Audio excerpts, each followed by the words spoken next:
friends, my name is Joey. Welcome to my channel.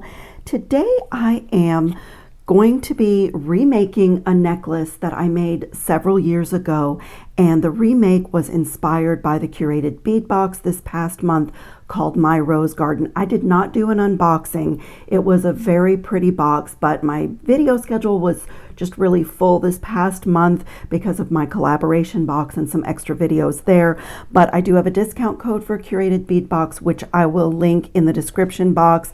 And you can go on the dollarbead.com using the codes on the box if you like anything from the box and would like to order more. So that's the rundown on Curated Bead Box. But it was what was so inspiring for me were these really cool orange coconut rings. There was quite a good quantity of them in the box, and I just thought they were so cool. What an awesome jewelry element. I also love their cool bead mixes, and so you'll see, but like these were really cool, these faceted, almost looking like a chaton, but the drill hole kind of goes like top to bottom. It's kind of unusual.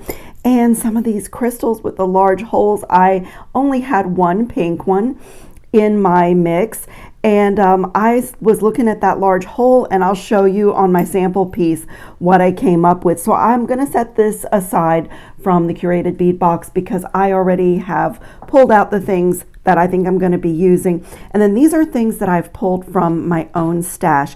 Some enamel jump rings that are coated, and I have pink, orange, and turquoise out here.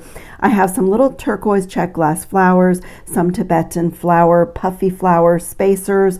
I can always link that in the description box. It's part of a set of Tibetan spacers that I love. Those of you that have been here before, you've seen me pull that out a lot. And I'm going to switch to, well, let me show you my sample piece. Or not my sample piece. This was my original piece, and it is in desperate need of a makeover.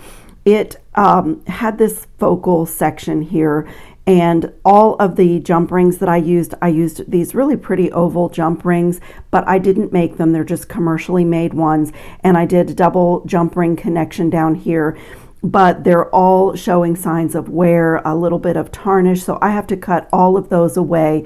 And then these gemstone components, the gemstones still look good, but the spacers that I used are just really tarnishing badly, so they need to be cut away. My beaded chain part was done on my Softflex craft wire, so it has an anti-tarnish coating, so my components still look great, but those oval jump rings have to go. And this toggle clasp also has to go. So I am going to totally remake this. It was a pink and orange piece, like a citrusy, sunny pink and orange piece, but I'm going to add in some turquoise, and I'll show you my sample piece. I'm also going to be adding in some really fine Brazilian waxed cord in this pretty hot pink color. And let me show you. I'm playing with adding to the drama of this focal section here. So I'm going to add in one of those kind of, I don't know what to call these. It looks like a chaton on the top part, you know, but it's almost like a diamond crystal. But I'm going to do that, and then let me show you what else. This is just what I do when I'm designing. I was sitting here designing how I want to add everything in. So I'm going to be mixing some cord in with my links that I've made and the gemstones and the metal findings. I'm going to attach these little check glass flowers in the middle of the coconut rings using this cord and doing some creative knotting.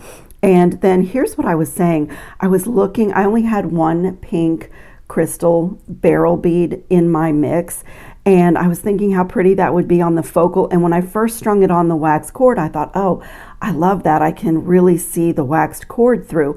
But the hole is so large, I decided to see what it would look like to put some 11-0 seed beads. Nope, these are 8-0. Are they 8-0? Hold on, let me tell you. These are 8-0. To put some 8-0 seed beads, I actually did start out with 11-0 just because I wasn't sure 8 would fit, but they string on my 0.45 millimeter Brazilian waxed cord, and they fit right inside that pink crystal. So I'm going to fill my crystal bead up with seed beads so it becomes a little window. The facets on it look like prisms of light, and you peek through and see the pink and the turquoise. So I'm really excited to update my focal here, and I'm gonna do a funky transition with this metal heart jump ring. It's coated enamel. It matches my other things, and it has a little split there. So anyway, let's get started. The first thing that I have to do is lose all of these really ugly jump rings. I'm not even going to take the time to open and close them. I'm just going to cut them away, and they're going in the trash. So I'm going to remove the jump rings all the way up my piece. Okay, I took my piece apart, and I think this has got to go as well. This needs a freshen up. So I paused a little bit here and went into my stash, and I'm gonna go for a totally different shape bead frame because I'm adding in these rounds, and I think this oblong is going to look great. So I'm gonna use my one-step looper to remake these few components. I've already done one of these so you could see just the freshen up, so you can see the difference. There's the old one and the new one, and I'm using my one-step looper. You might see it in today's video. I am having a really terrible time with my hands right now. I'm gonna do my best to make a nice piece of jewelry, but I do have a problem with my hands, and today I am reminded that I do very much so. So I'm going to put a simple loop in one end and put my bead frame on my wire, and I'm going to just fill this up with these turquoise seed beads. Since I'm adding a color to my design, I think this is going to be really pretty to have the add-in color down in my focal of the necklace, and then also this is the color that I'm going to float inside that large hole crystal bead. I'm so excited about the drama of this new focal. The necklace was really pretty when I made it, and I wore it an entire summer, but I did not take the time to brush my Permalac anti-tarnish coating on the metallic things, and that's what happens. A couple of years of even just sitting in the air conditioning and having touched my skin, and the metal elements do not look good. So that was back when I used to take my pieces out into my garage and lay them on newspaper and try to coat the metal only with the Krylon spray and not blast my beads with the spray. It was hot and messy and smelly, and when I started using that Permalac coating, I'm telling you what a difference it made. Look at that, you guys. It fits perfectly. Yeah, I think I'm going to do all of them. So the trick is to just pull back the wire, and maybe I do need to remove one. I don't want it to be too tight in there. The trick is to pull back the wire and get your wire through the bead frame. Look how awesome that is. Oh my, I'm so excited. This is going to be a really cool addition to my focal. So I am using my 2¼ millimeter one-step looper for these loops only. The rest of the piece has the smaller one-step looper loops because I'm attaching everything with jump rings. So I'll have a nice fluid chain. Just get that in there. My bead frame is causing me a little bit of trouble, so that's okay when that happens and I can't close the loop all the way without putting stress on my piece. I just stop closing the tool and I come back in with my pliers and finish closing the loop. And I like to tidy everything up anyway and work hard in my loops a little bit. But what a cool component. Oh my, I absolutely love that. And then let's go ahead and freshen up this last component so that when I start stringing, I am ready with all of my elements. And so you see my Softflex wire, it does not tarnish. It has the anti-tarnish coating, and this is a little eye pin all ready to go. So when I remake a piece, I do salvage anything that I possibly can. And let's see, my scrap of wire here is going to give me my last component. So I'm just going to put that in the tool, let it make that nice blunt cut so my loop looks great, smooth, warm, straighten. have a little bend in this at the end here, and got a really nice loop. And then I'm just going to remake this by stacking the same stack but with these new Tibetan disc spacers. And for me, I have had a lot of people ask, what I started to say is, for me, I'm going to brush my anti-tarnish coating over my metal pieces at the end of my piece, because I feel like for me I have something to hold on to rather than laying these tiny little spacers on plastic and trying to brush them. When my piece is all done, I can hold on to the whole component and brush around. And the Permalac coating, for those of you that haven't seen it, it almost looks like a little bottle of nail polish. It comes like this with a little brush inside. And I use the semi-gloss for almost everything, because if I accidentally brush it over a bead or a crystal or anything that sparkles, it doesn't dull the finish. It just dries and disappears. So I no longer go in the garage with newspaper and a spray can of Krylon. I just sit right here in the air conditioning at my work table and brush that anti-tarnish coating over my pieces. And if you guys sell your pieces, that is such a great thing to type in your listings. That really sets your work apart. Stylists always say that fashion jewelry should only last one season. But if you're like me, that is just not enough. It's just not long enough. You know, when I make a piece and I'm using gemstone beads, I want it to last for years. And so if you deal with that tarnish, you know, it really does add quality to your work. So my two components for my upward part of my necklace are ready. And let me take my little tester off of here.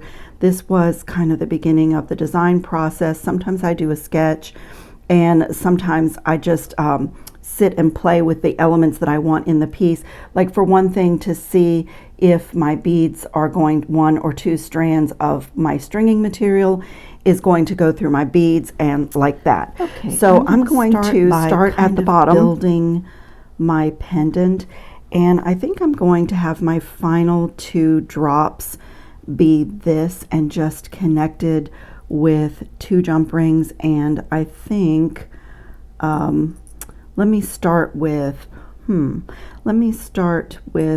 orange coated jump rings. They're okay. They're a little bit darker orange than my other pieces, but this is going to be really colorful, so I'm okay with it. And I think just for now I'm going to start with the orange, and that way I start with pink, orange, and turquoise at the bottom of my piece. And then if I want to change this, that's the nice thing about jump rings, you can very easily change them out. And when I see what my count is going to be, I pulled out everything that I had for my redesign. I may go back and do the double jump rings like I had done before. It's really pretty. And then from here, I think I'm going to tie right on to my pendant piece right from here. So I'm going to put both of these strands of cord through my simple loop. And I'm going to bring it up and tie it into an overhand knot right about in the middle. This is 0.45 millimeter Brazilian waxed cord, so it's really fine. It goes through almost everything, almost every seed bead. This even went through 11O seed beads when I was doing my test sample. So I did one overhand knot on my loop, and then I'm going to draw my pieces together and do all of them in an overhand knot. And let me get my knotting tweezer. And then what I like to do is reach inside that loop and get a hold of my cords, just gather them up, and I'm going to go right on top of that first overhand knot. And when I pull, it makes that knot nice and tight and snug right on top, and it gives me just a chunky, like really pretty knot. So I see my little pop of color there. And then let's see, the next thing I want to add in is, I think I want to do my circle here and then do this at the top, I think. Is that what I want to do? Let me just look at my elements for 1 second. No, I'm going to do this first. I just decided I'm going to do this little crystal that I don't know what to call. This chaton crystal / diamond. I don't know what to call it. And let me see, I know 4 strands are going to go through. I can look at the hole and tell. So this is, I called this Brazilian wax cord, but this is not Brazilian wax cord. This is a flat cord, and I do love it. I bought it for the color, but I do find that the ends of this fray a little bit. So if I were doing a lot of stringing with this, I would stop and stiffen the ends with like some super glue or something. But I'm not doing a ton of knotting on this piece. It's mostly just going to be, right here for my focal and to lead up into my beaded chain part. Okay, I'm going to tie another really tight knot here because I'm hoping that the tightness of my knot is going to keep this diamond facing forward. So that's where knotting tweezer can really help you, because I'm going to pull this, I'm pulling the tweezer down toward the piece. So this is really nice and tight. And then when I pull, oops, I do not have any strength in my hands today. You can even use your tweezer to pull your knot down toward your piece. And let's see if that's going to hold it in place. Oh yeah, that's nice and secure. Look at that, so pretty. Okay, and my next element is going to be this bead cap. All 4 strands going through the bead cap, and then my crystal bead with a gigantic hole. And then I'm going to feed on some of these seed beads. See how pretty that is? You can see the pink cord through there. And I think what I'm going to do is leave 2 of the strands just pink and put seed beads on 2 of the strands. And that way I'll have a little kaleidoscope of color going on inside. So oddly enough, because this is so thin, and you could give yourself an angled cut. Like I said, if I was going to string a whole long necklace on this cord, I would probably stiffen the ends because it's flat. It's got like a flat braid and it does separate, but I don't have a whole lot of stringing to do with this cord. And it's very silky, so as you can see, my 8/0 seed beads just slide right on. And I just want to do enough to fill the entire length of that crystal. Could there be anything worse than watching someone thread tiny seed beads onto cord? It's like watching grass grow. Let's see if that's going to fill up my crystal or if I did too many. I'm just gonna like push. Oh, I did way too many. As you can tell, I'm very enthusiastic about filling this crystal bead with seed beads. Actually, no, I got it just perfect. Good grief. Okay, look at that. Isn't that cool?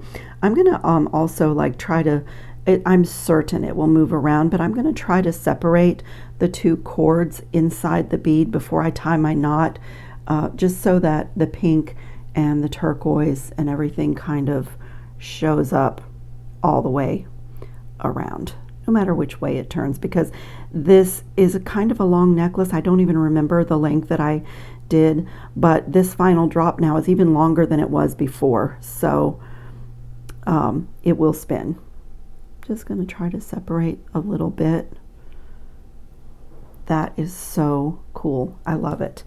Okay, and then I want to bring all 4 together again and get my topper, my bead cap topper.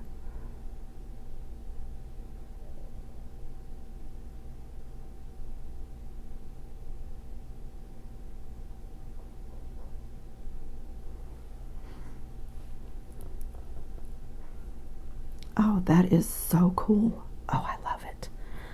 Okay, and do I want to put anything else here? I think just a knot. Oh, I do have one of these left over that I took off. I wonder if 4 strands would fit through there. Let me do a knot, and then I think I am going to pop that last gemstone bead in here because it matches the ones in my components, the one that I took out. Reach inside my loop and get a hold of my cords at the top of that bead cap, and let me see if I have the strength to tie a good knot.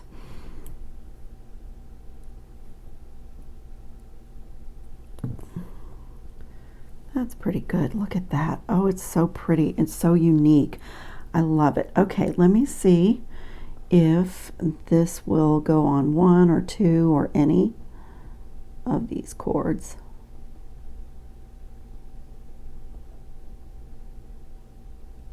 I'd like 2 to go in. That's cool. Okay, and I'll show you what I'm going to do. Let me get my little self untangled here.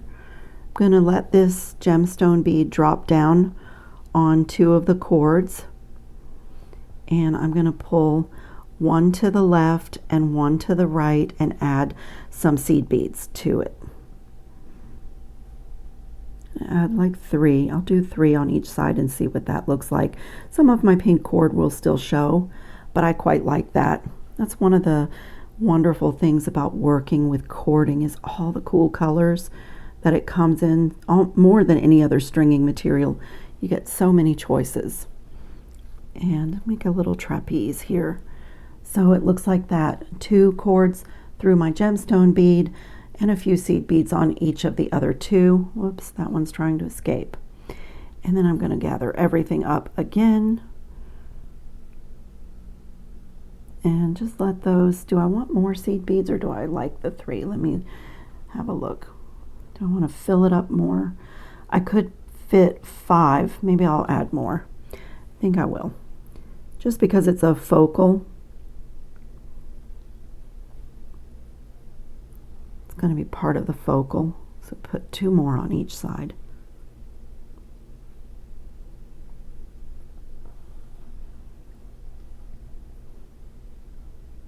And draw everything together. That is gorgeous. Pull everything down, do an overhand knot. Same thing.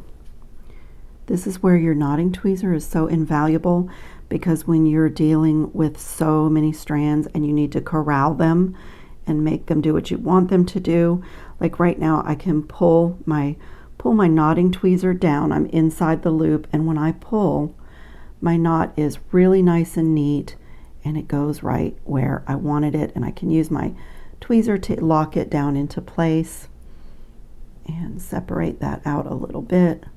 Look at that. That is so pretty. I love it. I already love my remake. Okay, and then on my cord here, I'm going to come to this guy here. I think I'm going to separate the strands. I'm going to have to play with this a little bit because I know that only 2 cords go through my flower, and I have 4 cords here. You can always put a dot of beater's glue and cut away when you're ready to do that.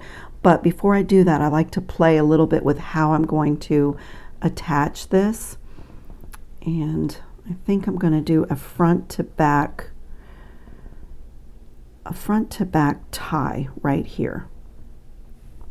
So I'm just going to lay that ring flat and just do an overhand knot right here. Just tie it right on. And I'm going to do a second knot, and I'm keeping it right on top of the ring because when I thread my flower on, I want it to be knotted right on top of the ring. So I'm just going to do a double knot here. So it looks like that. And I'm going to take these 2 that are like going through the middle of the ring and feed my flower on.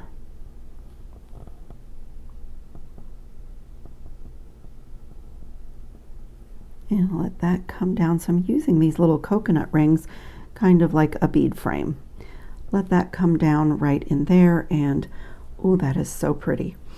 And now I need to get a knot on this side. I'm going to pull my flower back and put my cord through the ring.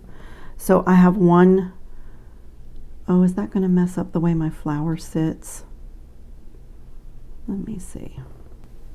Okay, I think it'll be okay. I have one cord coming through the back of the ring and one cord coming through the front, and I'm going to draw them together and do an overhand knot right here.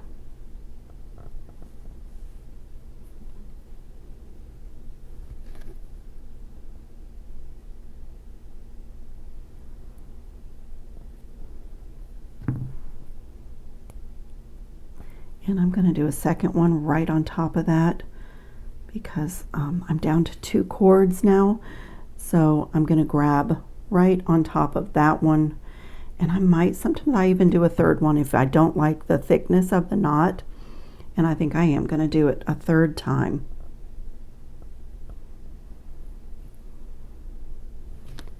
And same thing, I'm going to get right on top of my existing knots and pull. Okay.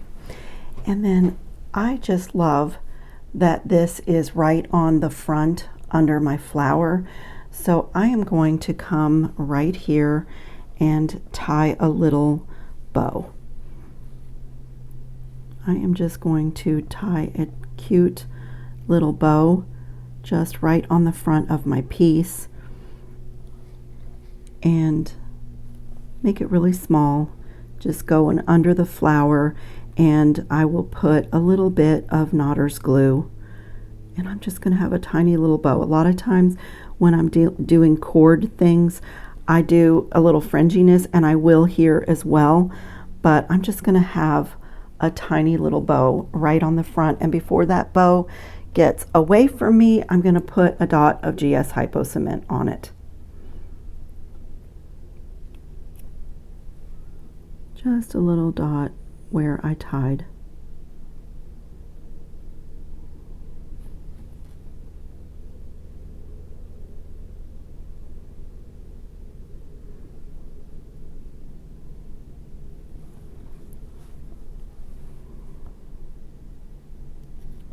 Okay, and now I should really leave that alone before I move on, but I'm going to tie a little tiny knot at the end of this bow and make it pretty small and snip and make a little fringiness. I'm going to put a little, and here you can use your knotting tweezer too to place a knot.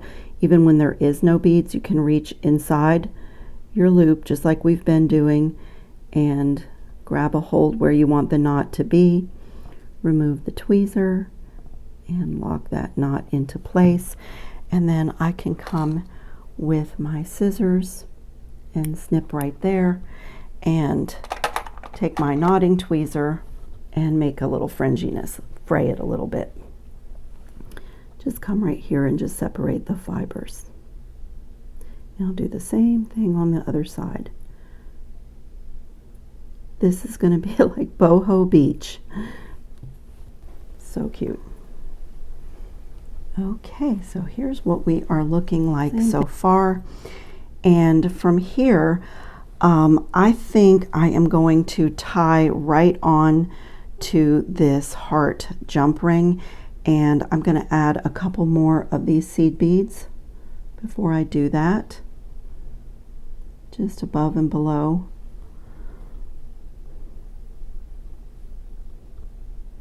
Maybe 3.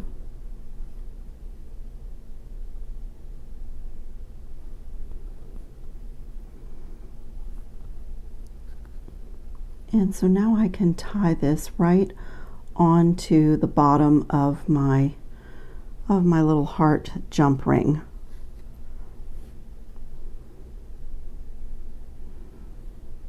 I'm going to get my cord right there in the point of the heart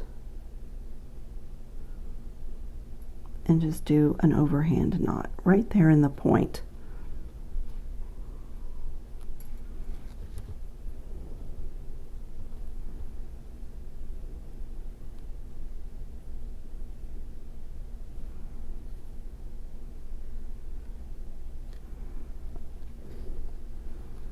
And I'm going to also bring this cord around the back of the heart and tie it off again and put a little knotter's glue, and I'm going to snip right here. Sorry guys, I got out of the camera. But I just brought it around to the back to do another couple of knots just to make it really secure.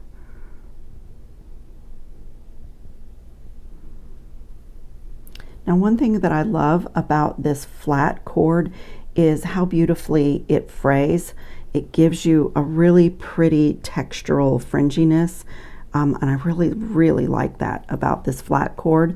So I have to decide here if I want to have a clean cut or if I want to do a little bit more fringiness, and I'm leaning towards fringiness. So what I'm going to do is tie another knot in the front, and I'm going to tie almost like I was tying a bow.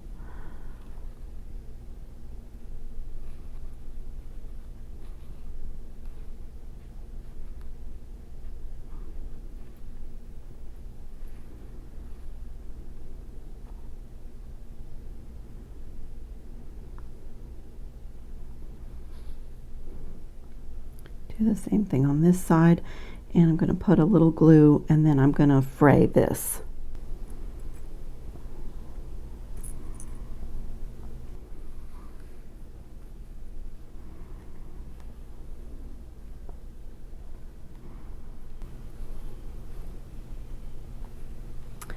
Okay, I had wanted to do 2 more rings in my piece here with the flowers inside, but it's looking a little bit busy to me now since my pendant piece is, you know, so ornate now. It's not quite as plain as it was. So I wonder about just doing rings through these 2 little coconut beads right here. Let's see if my jump rings are large enough. I might have to go into my jump ring stash. I can pretty much already tell that these pink ones are not going to be large enough, but we'll try. And actually, I would really like to have turquoise ones for here. Actually, I want the turquoise ones. And my turquoise ones are 18 gauge, and they're not going to work with that ring. So let me go into my jump ring stash really quickly and see what I have in turquoise to attach those. I would need 4 of them.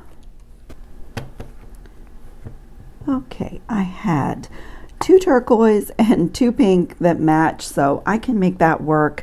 That way I'm alternating my colors. And these are very heavy duty 18 gauge enameled jump rings. They're really great for making a chain, but they're also a little challenging to open and close because you don't want your pliers to slip off of there and remove the pretty enamel coating. So I have a little method here, kind of using leverage and my nylon jaw pliers to get them connected. I get a hold of one side with my regular pliers and one side with my nylon jaw pliers and bring them together, and then just use the leverage of the other side to make sure that they are closed really well. And that way I found my pliers don't slip off and damage my jump ring. And so I have that little metal heart at the intersection, and I can move right up into my chain, my beaded chain section of the necklace. So the pink one on the top, and that gets connected to the component that we remade, and again close it really well. And then I'm going to use the same jump rings in a smaller size to connect all my links all the way up the necklace. And it's really a simple remake, but now look at that, it's such a statement. And I know that me and my long necklaces, this is going to have almost a Y necklace, feeling when it's done, because now my drop here is quite a bit longer, and I just love the mixed media. I really just love the whole thing. So the way this is going to look is a pink jump ring connecting in between each one. I'll do a couple and kind of show you what they look like. My pink ones are a little bit finer gauge. I think they are. So I'm going to just attach to each of my components and close it really well. I think I am going to stick with my nylon jaw plier just to make sure that I don't damage the coating. But then this necklace is for the most part going to be anti-tarnish. I will only have to put my Permalac coating on these few spacers, these cone bead caps, and this little bead frame. And this will be really an anti-tarnish necklace that I can wear all summer.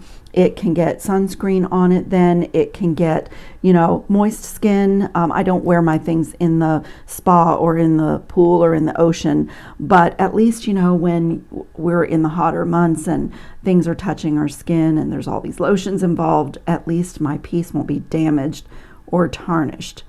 So this is what it's going to look like. A pretty pink jump ring all the way up in between every component. I do have these orange ones here, but I think that I have enough pink ones to do the whole piece. If not, if I need to, I do have a couple of these really heavy duty turquoise ones that I could add in, but they're not quite the right color. So it's a little bit of a mixed media here, but I'm going to link all of these and I will come back and show you the finished piece with also a coated clasp on the back. So for the back, I have a pink and orange lobster claw clasp, and then I could use this, or I have another one of this color. So for the back of the necklace, it's also going to have a coated piece, and it's so pretty and colorful. I just love it. Okay, just a second for you and I'll be right back. Okay, I'm gonna do one more thing as I am connecting and looking at my redesign here. I realized that I really wanted a little bit more turquoise and a little bit more of the flower up in the body of my piece. So the two bits of wire that I said are not tarnished, I'm going to reuse those to make a couple of flower components and just add them into my beaded chain section of the necklace just to make it cohesive, so all the turquoise is not just at the bottom of the piece. Could not find the hole on this little flower. So I'm going to do the same thing with my one-step looper as I did on the other components, and just make a little flower component, and this is going to be a link in my beaded chain, and it will also get connected with those pink jump rings. So I'm going to do that right here after the first intersection. Close this really well, and I'll just show you what it's going to look like before I move up my piece. So I'm going to open this jump ring and add it to this first orange seed bead component, and then add my flower in just like that, and then another orange pink jump ring, and then resume with my orange components just to add. And I have more of those flowers, so I may pull away from the camera for a second and see if I want to add in a couple more of those flowers. Just since I've added turquoise to a pink and orange piece, I like it to be evenly mixed. Oh, that is so pretty. So pretty.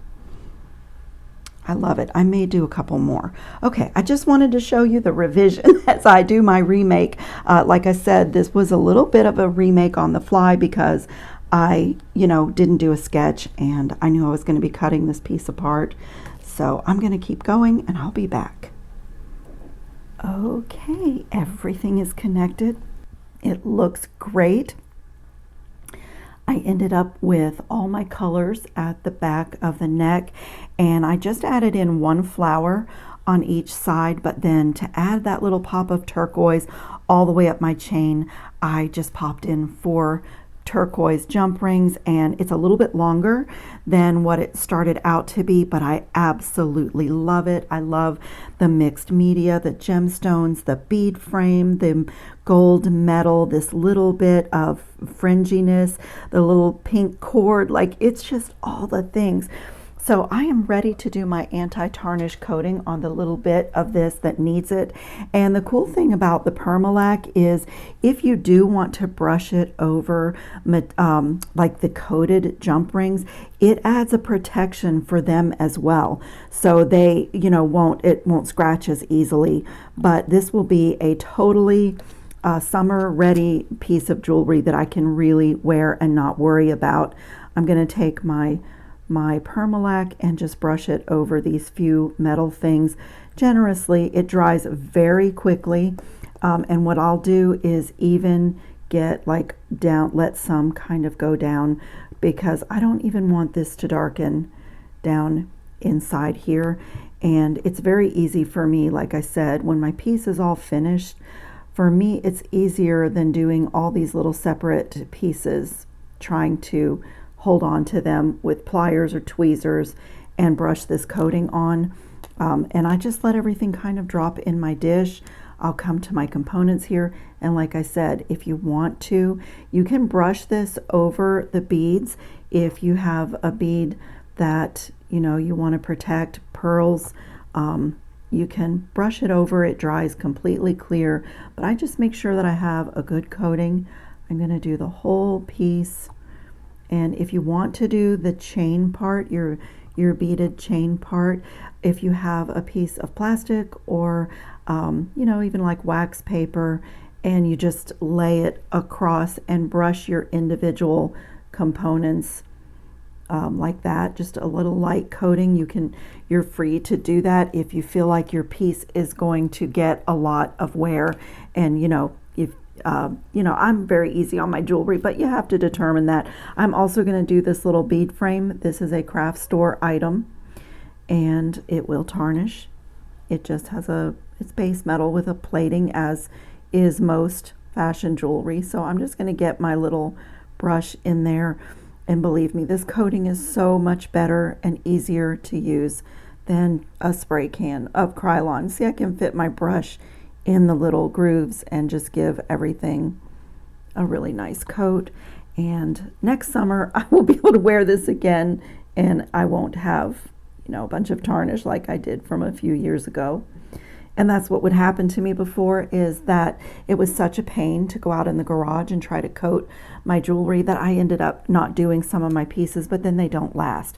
So I'm just going to lay this in my little plastic dish here to dry. And as always, I will put links in the description box. I recently started a new section of my description box called my current favorite findings, because there are a few things that I just constantly pull out and use, and so they're going to always be there for you, and my favorite tools are always there. And I will put my link to Curated Bead Box if you're interested. It was really pretty this month. I just didn't get to do an unboxing, but it was very inspiring, and as you can see, something that really needed my attention got my attention. And I have a whole new necklace. Something that was old is now new again, and I just love that. It's not wasteful. So I thank you so much for watching, and I will see you in the next video.